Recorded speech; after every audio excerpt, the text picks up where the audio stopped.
తెల్లవారి లేచి ఒక్కొక్కసారి చంద్రశేఖర పరమాచార్యుల వారు 1-2 సందర్భాల్లో మాత్రం బయటపడిపోయారు. అప్పుడు మాత్రం ఇంకా తప్పించుకునే అవకాశం లేక చిరునవ్వుతో అంగీకరించవలసి వచ్చింది. లేకపోతే డాంబికంగా బయటపడేవారు కాదు. కంచి కామాక్షి అమ్మవారితో తాను మాట్లాడతానన్న విషయాన్ని ఒకరోజు ప్రసంగవశాత్తు బయటపడ్డారు పరమాచార్యుల వారు. ఆ ఎదురుగుండా ఉన్న శిష్యుడు మంచి గట్టివాడు. వాడు పట్టుకున్నాడు, ఎవరు అమ్మా నిజం చెప్పండి, మీరు ఎవరితో మాట్లాడారని. కామాక్షి అమ్మవారితో మీరు మాట్లాడారు, నిజమా కాదా? ఒకడు దేహం విడిచిపెట్టిపోయాడు, ఒకడు దేహం మీద మమకారం విడిచిపెట్టిపోతాడన్నావు. అన్నది అమ్మవారు అంటున్నారు, ఆ అన్నది కామాక్షి అమ్మవారు, అవునా కాదా అంటే ఆనాడు మాత్రం నవ్వుతూ అంగీకరించారు అవును అని. అంతటి స్థితప్రజ్ఞులు, అంతటి మహాపురుషులు.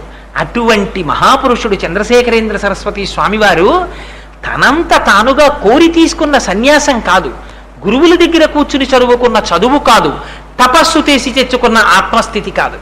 కానీ ఇటువంటి స్థితికి ఎలా రాగలిగారు? ఇది కారణజన్ములంటే, ఇది గురువులంటే. అటువంటి పీఠం కంచి పీఠం, అటువంటి పీఠాధిపతులు చంద్రశేఖరేంద్ర సరస్వతి.